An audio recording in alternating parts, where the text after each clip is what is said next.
C'est bon. Là, Je je parlais dans le t'entends. vide. Oui, alors, je pense que ce que nous allons faire, je ne sais pas si vous le trouvez intéressant. Nous allons prendre les questions. Vous avez vu les questions, il y Oui, en a plein. Ouf, il y a, oui, waouh, oui. il y a plusieurs questions. Et puis, bon, en même temps, nous vous laissons voilà, Oui. faire Et ce alors, qui est mieux. les autres collègues pasteurs qui ont les réponses à ces questions peuvent répondre à ma place. Il n'y a pas que moi qui peux répondre, hein. Je suis, je suis persuadé que, je disais Karen tout à l'heure, mais si, je ne sais pas si Thomas est là, je n'ai pas vu, mais Non.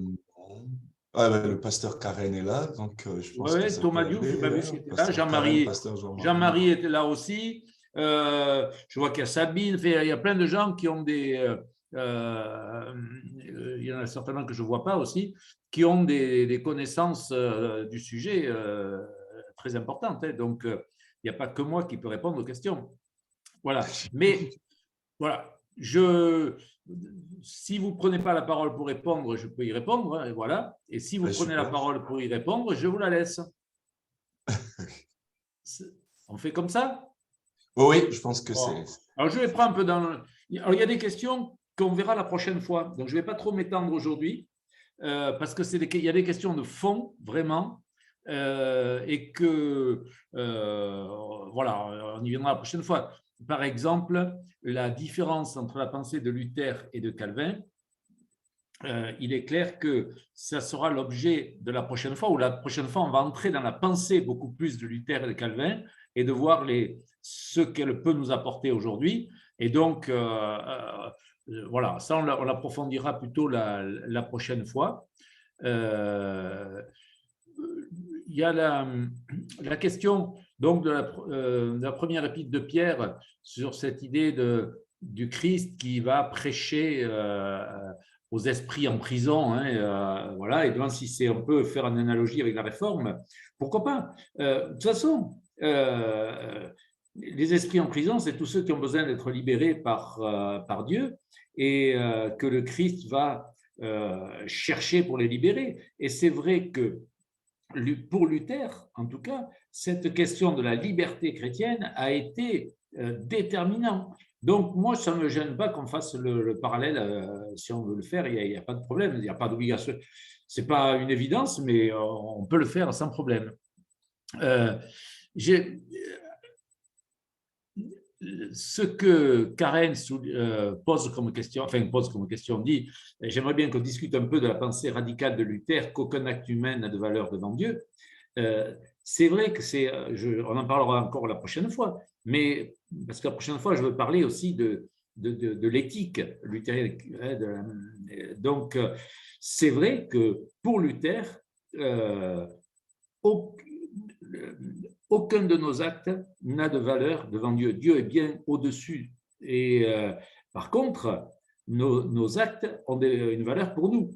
C'est-à-dire, du coup, alors là, je viens déjà par ce moyen-là à quelques différences entre Luther et Calvin. Luther, lui, ne reconnaît que deux usages de la loi. L'usage de la loi qui a pour objet de nous permettre de vivre ensemble correctement. On a besoin de règles, de lois pour vivre ensemble, hein. Donc ça, la loi, elle sert à ça, à organiser la vie sociale et la vie dans l'Église. Voilà. Et puis, il reconnaît aussi, Luther, le rôle de la loi, justement pour nous montrer que on ne peut pas la respecter. La loi est un absolu. C'est comme, vous savez ce que dit Jésus dans le Sermon sur la montagne, hein. Vous avez entendu qu'il a été dit aux anciens, tu ne dois pas faire ceci, mais moi je vous dis que, et il rajoute toujours quelque chose d'infaisable. Ou au jeune homme riche, quand il dit vends tout ce que tu as. Enfin, Jésus montre toujours que la loi, on ne peut pas la respecter. On ne peut pas. Ce n'est pas possible d'être sauvé par le respect de la loi parce que l'homme ne peut pas la respecter. Donc, Luther, lui, il dit, on a besoin de la loi pour nous montrer qu'on ne peut pas la respecter. C'est pour nous montrer qu'on ne peut pas se sauver par nous-mêmes. Il faut que la loi soit quelque part irrespectable. Elle est nettement… Aime ton prochain comme toi-même, c'est pas possible. Donc, je sais que je vais jamais y arriver totalement et je sais que j'ai besoin de Dieu. Voilà, ça, c'est ces deux usages de la loi, Luther les reconnaît. Par contre, Luther, lui, n'a pas voulu reconnaître le troisième usage de la loi, qui est celui que Calvin, que les pères de l'Église avaient mis en avant aussi, et que Calvin, lui, a reconnu comme valide, qui est l'usage de la loi pour l'éthique. C'est-à-dire, quand même, si une fois, je ne suis pas sauvé par les œuvres, mais si je fais des bonnes œuvres, quand même, ça fera plaisir à Dieu. Parce que Dieu veut que je fasse ceci et cela, donc ça il fera plaisir. Et Pierre, il dit non, ça ne fonctionne pas comme ça. Il y a ce troisième usage de la loi, et Luther ne l'a jamais reconnu. Donc voilà un peu, et c'est vrai que il a développé énormément, quand on lit ses commentaires de l'Épître aux Galates, de l'Épître aux Romains, il a énormément développé la notion de salut par grâce et de la liberté que ça génère. Parce que très justement, Luther dit, si nos œuvres ont une valeur devant Dieu, eh bien, ça veut dire que je ne suis jamais libre, parce que jamais je suis toujours écrasé de culpabilité, je ne vais jamais pouvoir vivre librement devant Dieu. Voilà un peu je ne sais pas ce que tu as envie de rajouter là-dessus, Karen. Ce que je voulais dire, c'est que effectivement, la première utilisation de la loi que tu avais déjà citée, et c'est-à-dire que nos actes n'ont pas une valeur sauvifique. On peut dire sauvifique? Salvifique? Sauvifique? Salvifique, merci beaucoup. Mais pourtant, nos actes ont une valeur parce que nous sommes des êtres humains. Nous vivons dans la communauté et il a tellement valorisé le travail de la personne ordinaire, donc pour Luther, donc n'importe quelle occupation dans la vie peut être une occupation sainte. Donc, c'est important. Je voulais dire que ce n'est pas qu'il n'y a pas de valeur, mais pas du tout.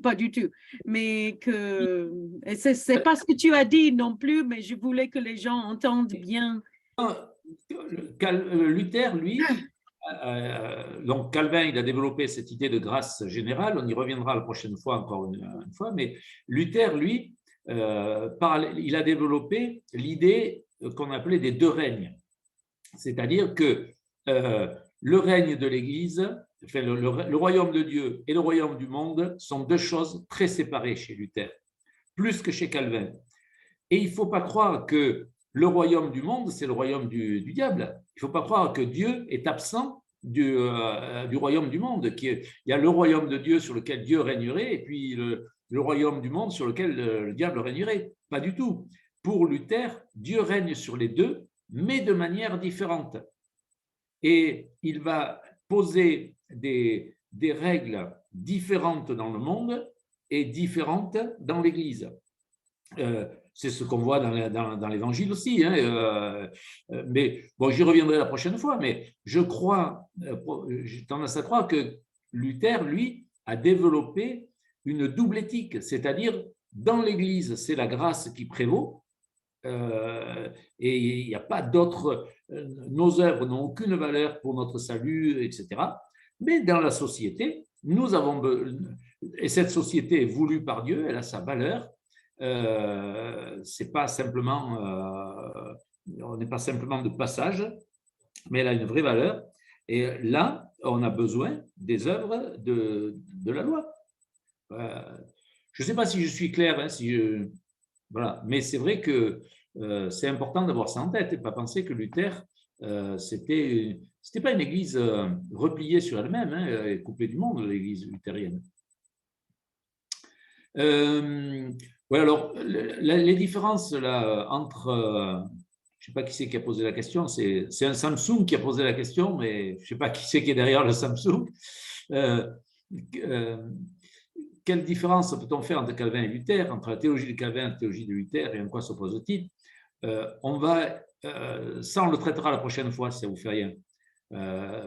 C'est un gros sujet, on le traitera la prochaine fois. Pourquoi la même personne a demandé pourquoi les luthériens ressemblent-ils tant aux catholiques dans leur pratique que ne le sont les réformés ou les évangéliques?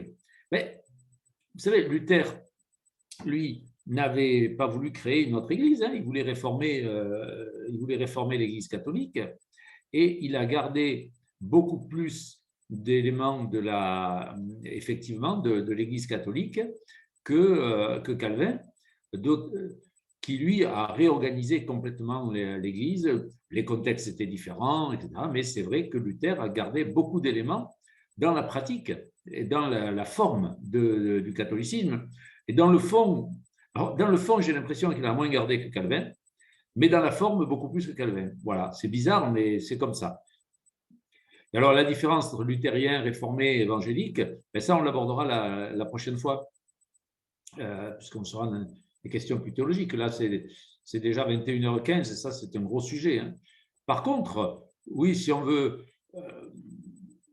la différence avec les catholiques, là aussi, je pensais le faire la prochaine fois. Oui, je ferai la prochaine fois. Tout ça, c'est des gros sujets, hein.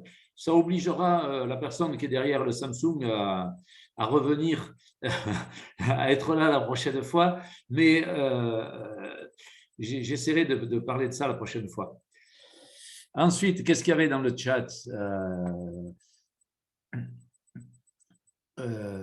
Oui, alors, vous avez donné les références du livre de Pierre-Olivier Léchaud, qui est je crois que en tout cas, tous les responsables d'église au Maroc devraient l'avoir lu, hein. Parce que c'est Luther et Mahomet, c'est vraiment un livre qui fait le point sur l'histoire des rapports entre l'islam et le protestantisme et au niveau mondial. Et c'est vraiment un bouquin qui est d'une très grande richesse. Je connais bien Pierre-Olivier Léchaud, c'est quelqu'un de très sérieux, mais au-delà de ça, il a fait là vraiment un très gros travail de compilation de documents, ça vaut vraiment la peine. Oui, alors on me demande quelles sont les nuances de la grâce entre catholiques et protestants. Ça aussi, j'aurais pu en parler la prochaine fois, mais j'y reviendrai, mais je peux déjà dire un mot. C'est que pour les catholiques, Dieu me fait la grâce de faire par moi, hein, des bonnes œuvres qui vont participer de mon salut. Mais il y a quand même les bonnes œuvres. Même si c'est par grâce que je les fais, parce que si je suis, je ne sais pas moi, si je dis n'importe quoi, mais si je donne à manger à un pauvre dans la rue, le bon catholique va me dire, c'est par grâce, c'est Dieu qui agit en toi pour que tu le fasses. C'est pas toi qui es meilleur que les autres parce que tu le fais, non, c'est Dieu qui agit en toi. Mais quand même, ce sont ces œuvres-là qui participent de ton salut, de la construction de ta personne et de ton salut. Voilà ce que diraient les catholiques. Alors que les protestants, non, je suis sauvé par grâce, il n'y a rien qui participe à mon salut, et les œuvres que je fais, c'est pour vivre dans un monde meilleur, c'est pour améliorer le monde dans lequel nous vivons, et ça n'a rien à voir avec le salut, ça a à voir avec la vie chrétienne, tout simplement. Après, il y a eu 2 ou 3 noms sur Michel Servet. Oui, monsieur, effectivement, on dit Miguel Serveto en espagnol. Mais, alors, la question de l'âge du protestantisme et de l'islam, non, ce n'est pas le même âge, puisque l'islam est né au 7e siècle, en 600 et quelques, de notre calendrier à nous, et que le protestantisme est né au 16e. Hein. Donc, entre le 7e et le 16e, il y a 900 ans. Voilà. Et l'islam était déjà répandu à cette époque, et déjà l'islam était remonté jusqu'en Europe en passant par l'Afrique du Nord, et c'est pour ça qu'il y a eu, dès le départ, des contacts entre l'islam, des influences entre l'islam et le protestantisme naissant. Voilà. Oui, ben voilà, je vois que Karen l'a mis. Voilà. Désolé, Karen, je n'avais pas vu que tu avais été intervenu. Je n'arrive pas à parler, à lire, à répondre. Moi non plus, quand je suis là devant l'écran, donc c'est bon. Voilà, bon. Et puis, ta formulation est bien, oui, quand tu dis pour les catholiques, chaque personne est responsable de coopérer avec la grâce en réalisant son salut, c'est ça, c'est ce que je disais, c'est que les bonnes œuvres qu'on fait, on les fait par grâce, mais il faut les faire quand même. Il faut que je coopère, quoi. Hein. C'est ce qu'on appelle la grâce coopérante, effectivement. Voilà, je ne sais pas si on a un peu répondu là. Qu'est-ce que j'ai oublié encore comme qu'est-ce que j'ai oublié comme question? Non, mais je pense que c'est bon. Oui. Voilà. Et vous comme avez j'ai dit, les bien. autres, on les abordera la prochaine fois. Il faut que je vais faire un copier-coller d'ailleurs pour les garder. Hop, Ouais, on super. peut le faire. Non. Je pense qu'en majorité, c'est des questions de fond hein, Oui. qu'on pourra traiter à la séance prochaine. Oui. Je les note pour ne pas les oublier. Voilà. Différence.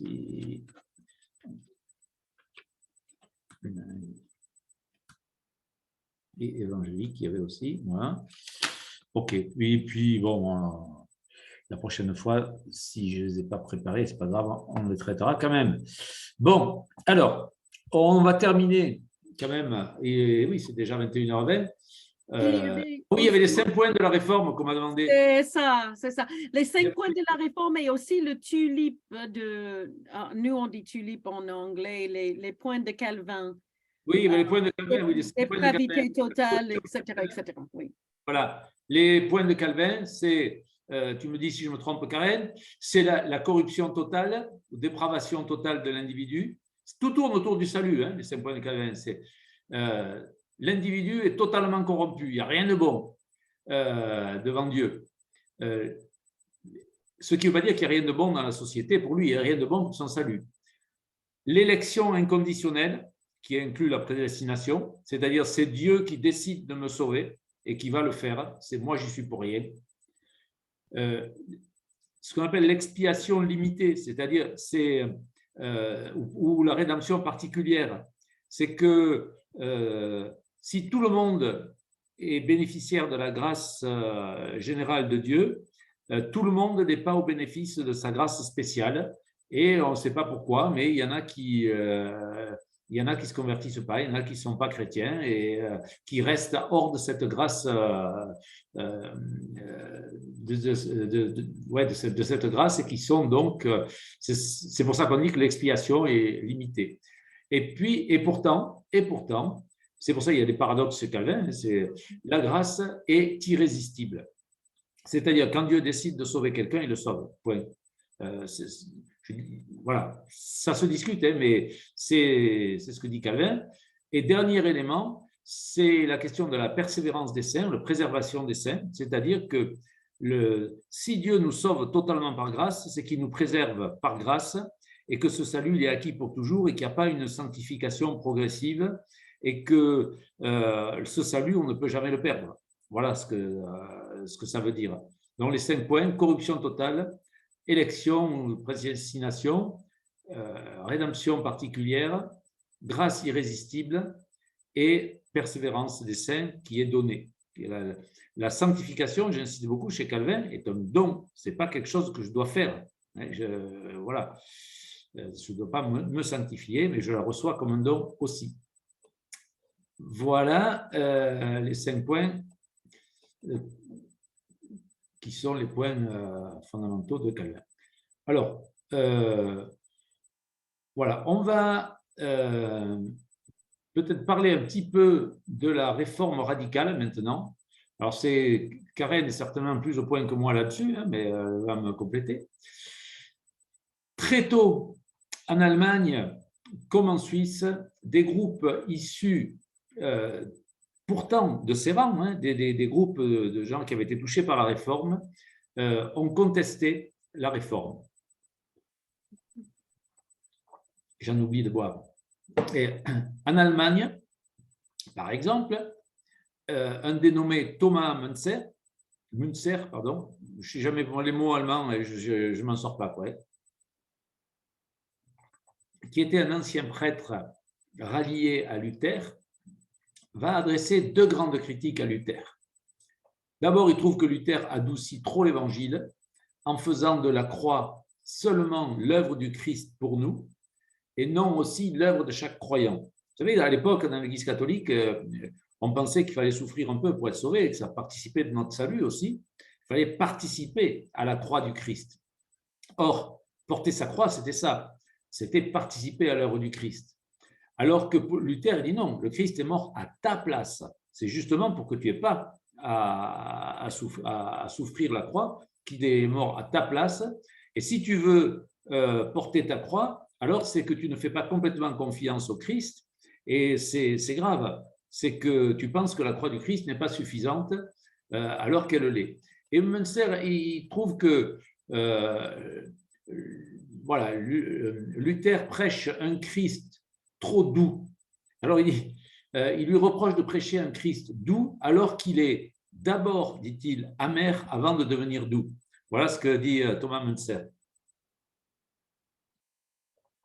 Et puis, il lui reproche aussi de se préoccuper, de vouloir réformer seulement l'Église, de s'être concentré sur la réforme de l'Église, alors que c'est toute la société qu'il convient de réformer.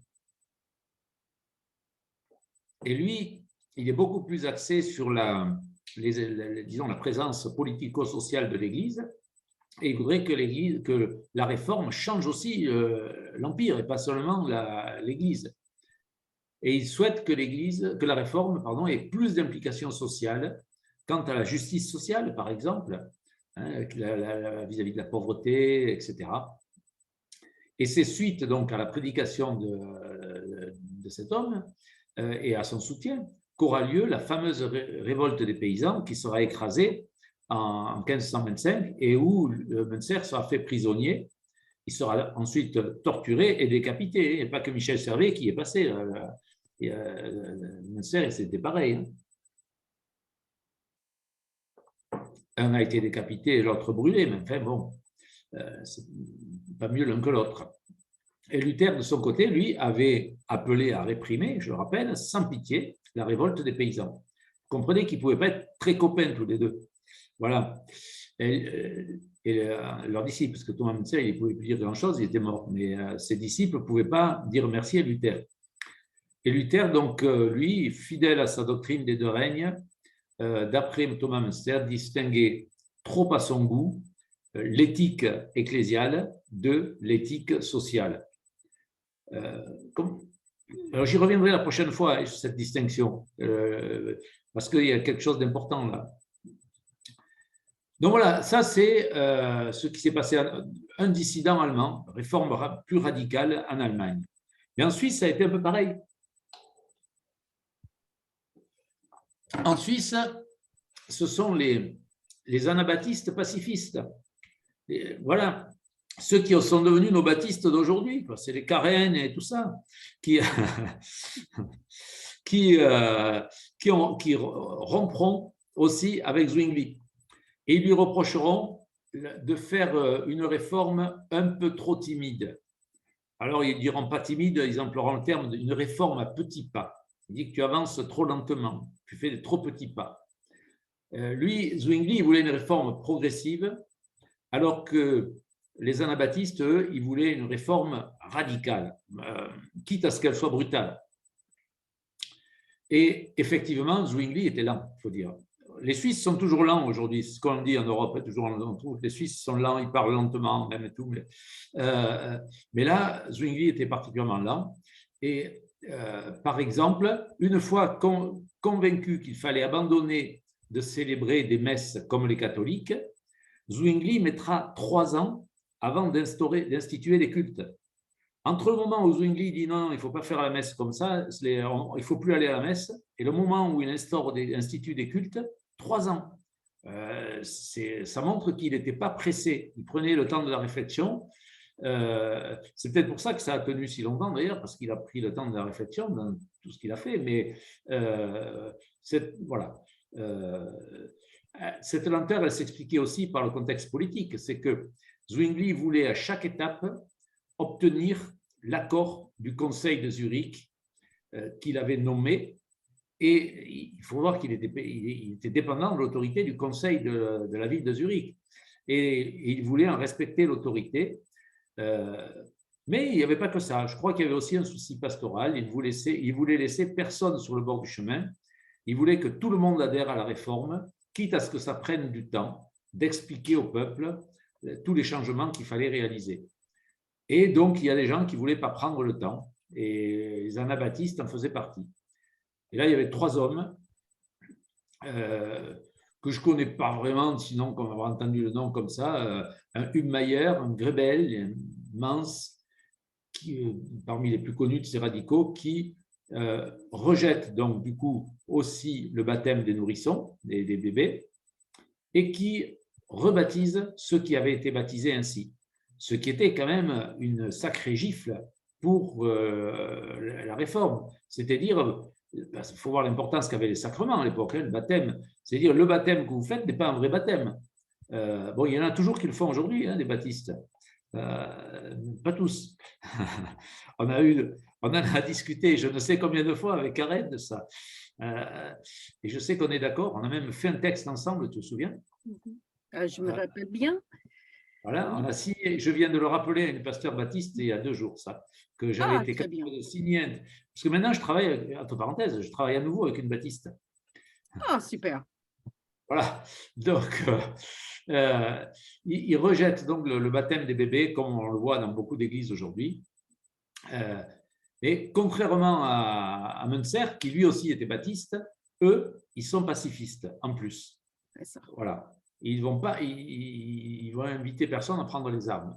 Et radicalement pacifiste, hein? Radicalement pacifiste. Ah oui, oui. Surtout quand on arrive à Menno Simons, qui est devenu le leader du mouvement aux Pays-Bas, mais il domine la scène après son ascendance, disons, dans le mouvement. C'est quelqu'un qui voulait tellement que tous les chrétiens vivent des vies consacrées complètement au Seigneur. C'était une consécration complète qu'il cherchait. Et donc, il y a toute une discussion de l'Église visible et l'Église invisible. Donc, nous pouvons traiter. Mais eux, ils voulaient que l'Église visible soit vraiment purifiée, sanctifiée, pour qu'il n'y ait pas des personnes qui se disaient croyants, qui étaient baptisées sans vraiment avoir la foi. Et alors, les anabaptistes ont développé un système de discipline de l'Église qui est très élaboré pour enforcer une sorte de sainteté chrétienne qui était obligatoire pour n'importe quel chrétien. Je voulais aussi ajouter que la raison pour laquelle on les appelait anabaptistes, c'est parce qu'en grec, ana, ça veut dire encore une fois. Et donc, baptisé encore une fois. Ceux qui étaient baptisés en tant qu'enfants, leur baptême n'était pas reconnu et il fallait qu'eux aussi, ils fassent un engagement personnel. Et donc, il faut l'engagement personnel pour le salut. C'est le mouvement des anabaptistes qui est une distanciation avec la grâce radicale. Oui. Vas-y, Jean-Luc. Voilà, et oui, mais qui du coup induit une conception de l'Église différente. Puisque Calvin, lui, il dira je sais très bien qu'il y a des loups dans la bergerie et des moutons qui sont hors de la bergerie, mais je préfère savoir qu'il y a des loups dans la bergerie plutôt que de courir le risque d'exclure un mouton. Vous comprenez ce que ça veut dire, hein? Je ne vais pas mettre en place une discipline d'église qui… Alors, des calvinistes l'ont fait après, hein, les puritains américains, entre autres, et tout ça. Oui, oui. Il y a eu un Jonathan Edwards qui avait élaboré toute une série de critères pour le faire et tout. Bon. Mais Calvin, lui, ne l'a jamais fait. Et il disait non, je ne confonds pas, disait-il, l'Église et le peuple de Dieu. Dans le peuple de Dieu, quand on regarde l'Israël de l'Ancien Testament, il y avait de tout. Il y avait des idolâtres, il y avait de tout. Le peuple de Dieu n'est pas le peuple des sauvés. Et c'est pour ça qu'il accepte de baptiser les enfants et de considérer comme membres du peuple de Dieu des gens qui sont en chemin ou qui sont là mais physiquement, mais qui ne sont pas forcément convaincus. Et ça, c'est une grosse différence avec le mouvement baptiste. Mais on en parlera la prochaine fois quand on verra les différences peut-être entre justement ce que la réforme a laissé au mouvement évangélique et comment le mouvement évangélique se l'est approprié. On sera en plein dans ces questionnements-là. Oui, et alors pour dire que je reviens à mes réformateurs radicaux, là, il faut dire que les autres n'ont pas été très sympathiques avec eux. Et si on avait brûlé Servet, décapité Münzer, eh bien ils ont noyé dans une rivière puisqu'ils voulaient être baptisés. Hein, le conseil de Zurich a fait arrêter et noyer dans une rivière 10 des responsables du mouvement anabaptiste. Hein. Voilà. On n'était pas très tendre à l'époque.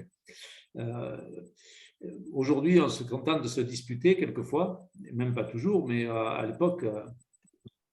Et le premier synode de Baptiste, donc, a fait Anabaptiste, qui a été en 1527.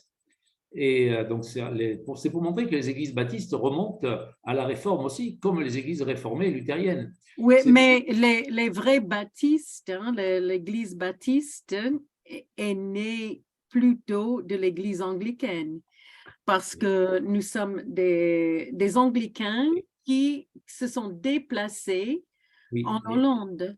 Oui, l'église… Voilà, et qui ont été alors influencés par les anabaptistes qui étaient là-bas. Voilà, c'est-à-dire, institutionnellement, oui. Mais théologiquement, je dirais, c'est quand même… Théologiquement, nous sommes là-dedans. Voilà. Et c'est vrai qu'il faut distinguer les deux. Mais c'est important. Si je le répète, c'est pour pas qu'on pense que les baptistes sont arrivés beaucoup plus tard. Le mouvement pentecôtiste, lui, est arrivé beaucoup plus tard, c'est vrai, mais le mouvement baptiste, lui, enfin anabaptiste, non, il était là quasiment au début. Tout à fait, tout à fait. Et même le mouvement baptiste officiel, disons officiel, historique, c'est 1609. Ce n'est pas comme les méthodistes qui sont beaucoup plus tard, 18e siècle au début. C'est une branche de la réforme qui intellectuellement est vraiment née dans le 16e siècle. Oui. Mais alors, suite à ce premier synode baptiste, en fait, dans ce premier synode baptiste, ils ont écrit la première confession de foi, anabaptiste, hein, la première confession de foi. Mais comme je vous ai dit, on n'était pas tendre à l'époque. La plupart des participants à ce synode vont tous être exécutés dans les 6 ans qui suivent. Aller à un synode à l'époque était dangereux. C'était plus dangereux d'aller à un synode baptiste à Zurich que d'aller à un synode de l'EAM au Maroc, heureusement. Mais ce qui était, c'est que que le fait que Zurich soit devenu protestant n'a pas empêché de massacrer les anabaptistes. Et quand vous lisez Calvin, il n'est pas tendre avec les anabaptistes. Voilà. Et ensuite, alors, parce que je vois l'heure qui avance. Juste pour terminer, il me reste très peu. aussi, il reste beaucoup, mais on finira la prochaine fois, pardon. Ouais. Et est-ce qu'il y a la réforme catholique aussi? J'allais oublier la réforme catholique, qui est aussi importante. Mais ensuite, donc, après l'écrasement des révoltes allemandes et la disparition du mouvement de Zurich, des petits groupes, et c'est important là aussi parce que ça permet d'avoir une vision plus large de l'Église, continuent quand même. Et ils vont former une espèce de nébuleuse dont les historiens peinent à retracer l'histoire, faute de documents. Parce que ce groupe n'a pas écrit grand-chose, souvent, ou rien, pour un certain nombre, pourtant, je dirais, un certain nombre de thèmes leur restent communs à tous ces petits groupes qu'on peut qualifier d'évangéliques. Hein. La volonté, alors ça c'est quelque chose de différent des réformateurs, la volonté d'en revenir au christianisme primitif qui est idéalisé. On idéalise l'Église primitive, comme on le fait dans les églises de réveil en Afrique aujourd'hui. Hein. On idéalise le christianisme primitif et on veut revenir à cette situation. La conviction aussi que la fin du monde va arriver, qu'on est proche de la fin des temps, c'est quelque chose qui habite tous ces mouvements, cette nébuleuse de mouvements. L'insistance aussi sur la décision personnelle de chacun, qui prime sur le choix du groupe et des parents. Et ça, Karen l'a dit tout à l'heure, elle l'a bien remarqué. Le refus des hiérarchies. On n'est pas dans un système épiscopalien où il y a des évêques et surtout pas de pape. La séparation radicale entre Église et État, ça fait partie de ces éléments. L'importance qui va être donnée, et l'importance qui va être donnée aussi à l'éthique chrétienne. Voilà. Dans cette nébuleuse, on peut distinguer, je dirais, 3 courants doctrinaux principaux. Alors, ce n'est pas 3 institutions d'Église, c'est 3 courants de doctrine. Hein. Le refus du baptême d'enfants, qui, comme le disait Karen tout à l'heure, risque d'introduire des non-convertis dans l'Église, ce que la réforme assumait complètement. Elle a dit oui, on le sait, mais on l'assume. Voilà, ce que je disais tout à l'heure, c'est qu'il n'y avait pas d'adéquation chez les réformés entre le peuple de Dieu et donc les baptisés et la communauté des sauvés.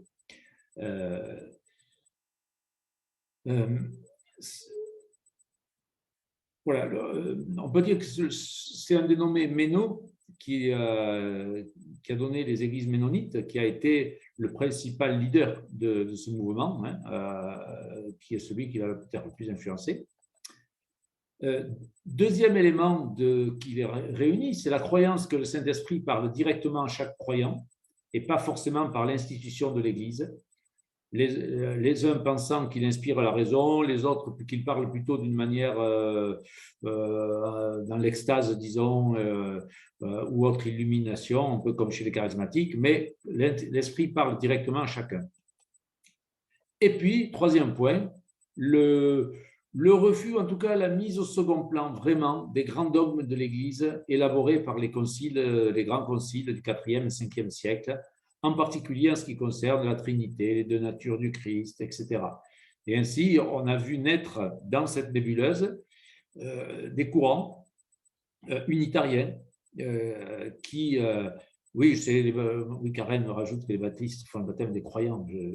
Je sais, d'autant plus que je sais que tu as été baptisée toi aussi, petite mais croyante.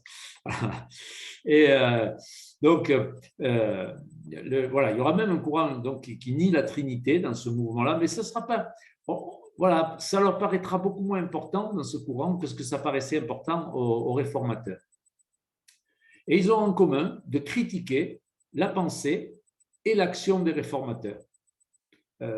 Tous, ils vont critiquer Calvin et Luther en particulier, et Zwingli. Münzer pense que les luthériens transforment la théologie, mais pas l'éthique. Et donc, on fait une réforme qui s'est arrêtée au milieu du gué.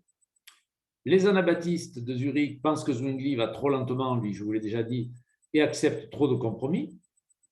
Et au nom d'une rupture avec le monde, ils ne veulent pas, eux, contrairement à Zwingli, tenir compte de la culture, des lois et des règles de la société. Alors que Zwingli disait on ne peut pas faire n'importe quoi, on est dans une société qui a ses règles et ses lois. Voilà. Et puis,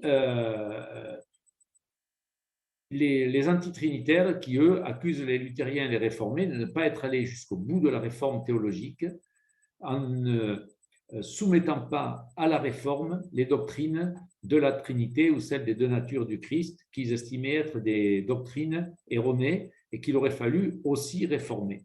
Alors que les réformateurs estimaient que ces doctrines-là n'avaient pas besoin d'être réformées. Bref, tous ces courants veulent une réforme plus intransigeante, plus absolue, plus complète. Voilà, ce sont des mouvements qui n'ont jamais eu de territoire propre, contrairement à la réforme, je ne sais pas, Zwingli, Zurich, Calvin, Genève, Luther en Allemagne, etc. Eux, ils n'ont jamais eu de territoire propre. C'est une réforme beaucoup plus, je ne sais pas comment dire, underground, quoi, qui est partout présente. Voilà. Oui, c'est vrai que tu soulignes la division radicale entre État et Église, et c'est clair que ceux qui ont, en Europe, porté cette volonté de séparer les deux, c'est ce courant-là qui ont été les premiers. Je voulais ajouter un petit mot sur Thomas Helwys, qui est parmi les deux fondateurs du mouvement baptiste en Angleterre et qui était en prison pour ses croyances, bien sûr. Lui qui a revendiqué le droit de liberté de conscience de tout le monde, y compris, dit-il, les Turcs et les Juifs. Les Turcs, les Juifs et les athées. C'est dans ce que Thomas Helwys a écrit en 1612, je crois. Tout à fait.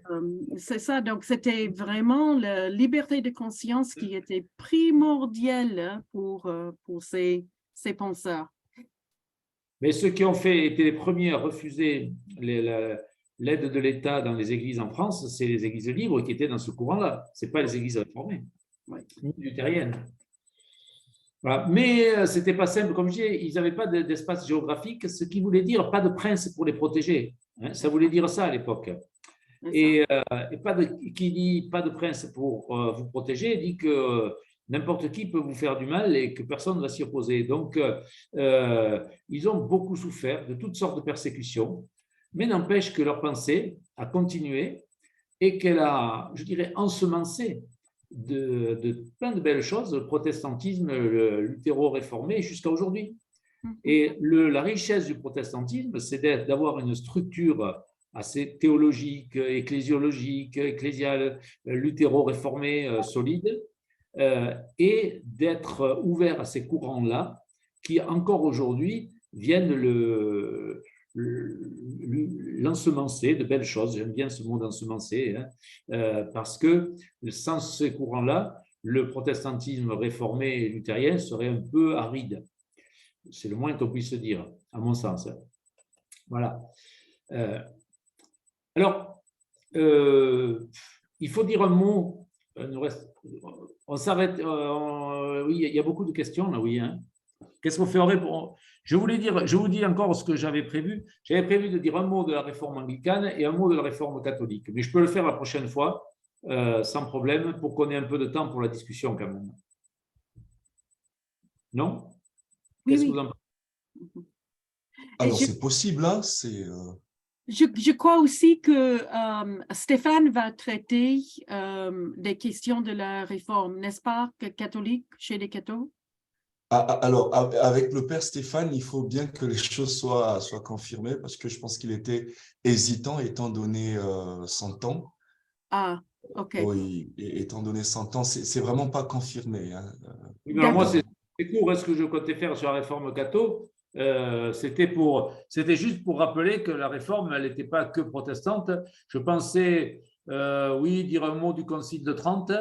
Oui, absolument. Vraiment très courte, hein, sur la réforme catho. Oui, et je peux ajouter un tout petit peu là-dessus aussi par rapport au mouvement mystique. Oui, ça tu connais bien, toi, ouais. Beaucoup mieux que moi. Oui. Alors, qu'est-ce qu'on fait? On arrête là pour aujourd'hui et on dans la discussion. Qu'est-ce qu'il y a comme… Je regarde ce qu'il y a comme question qui demande de discussion. Attendez, sur le chat. Non, il y en a moins que tout à l'heure.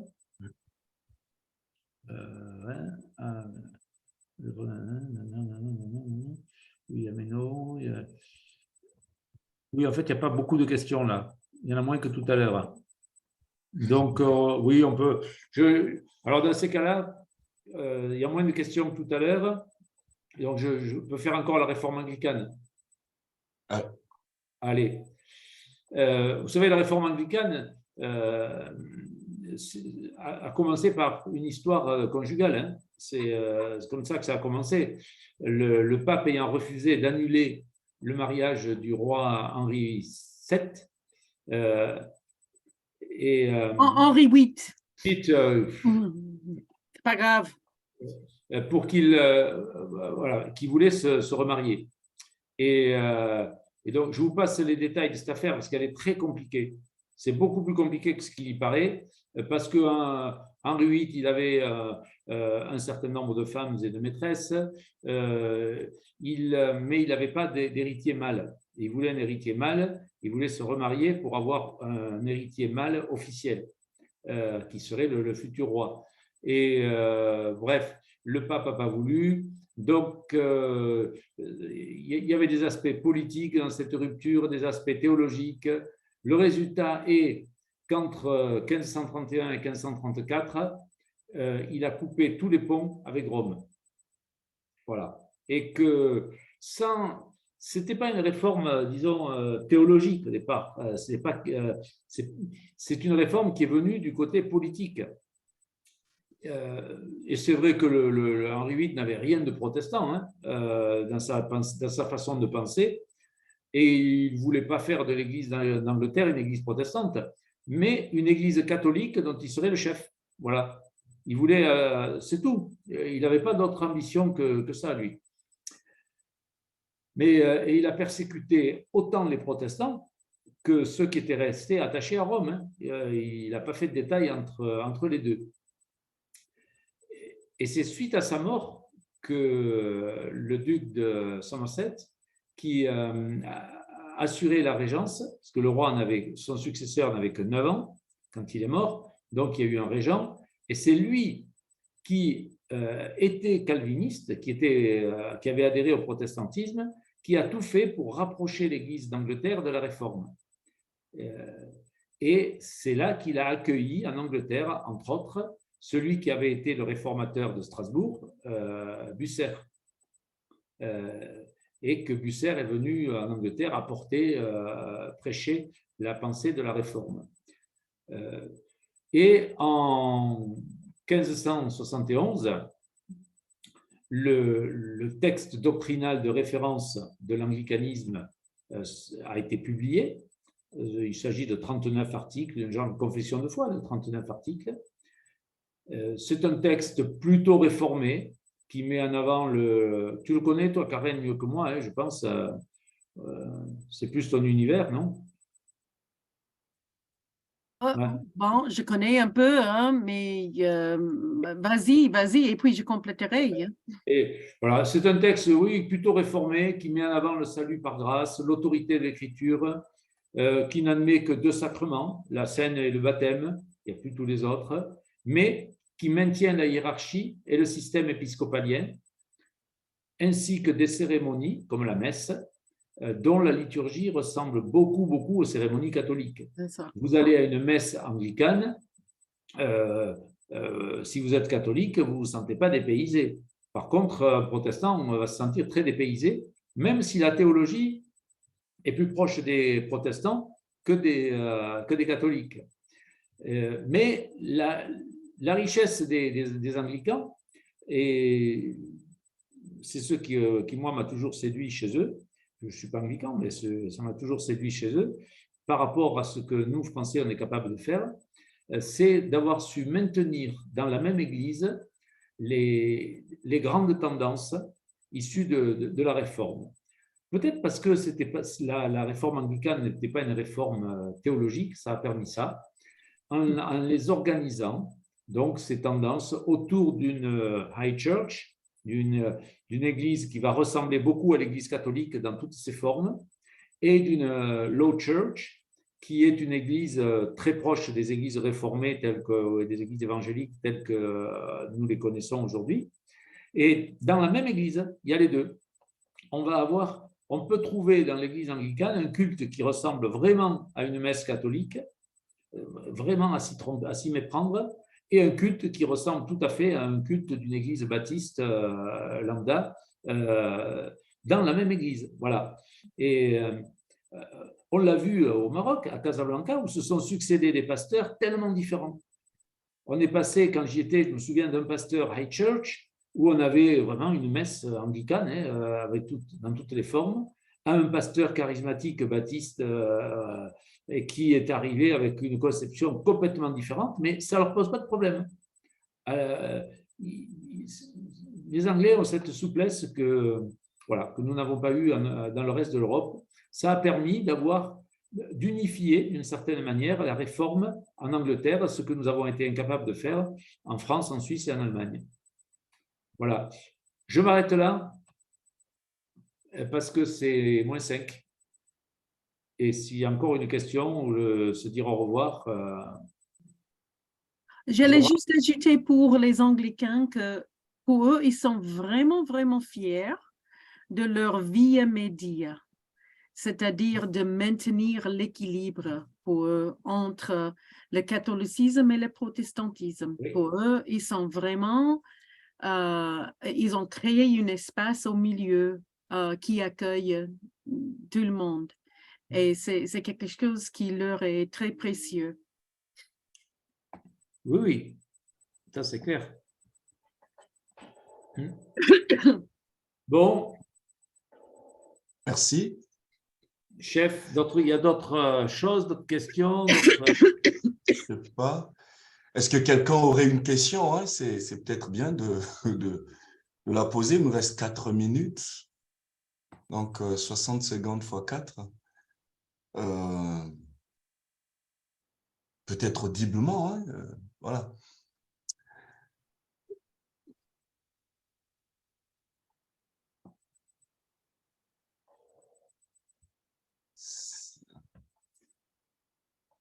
Sinon, nous allons finir par là.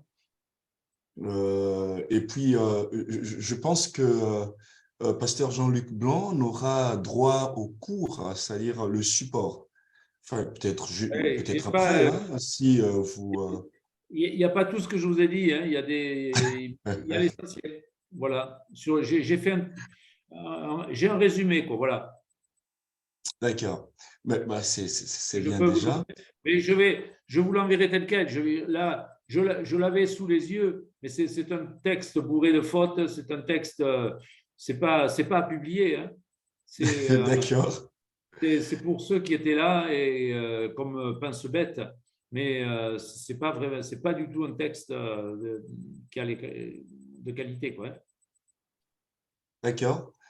Mais je pense même juste après, quand vous auriez tout revu. ouais, Voilà. S'il faut le relire et le remettre en forme, c'est du boulot, hein.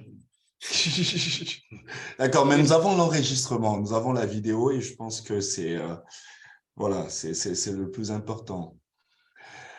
Donc, mais nous vous disons merci et puis je pense que la séance prochaine elle sera plus qu'intéressante puisqu'il faut traiter des questions de fond théologiques, Voilà, voilà, bref. et des incidences pour nous aujourd'hui, en sachant que c'est tellement énorme que je ne sais pas trop comment m'y prendre, parce que exposer la pensée de la réforme et ses prolongements jusqu'à aujourd'hui, voilà, c'est un gros morceau. Mais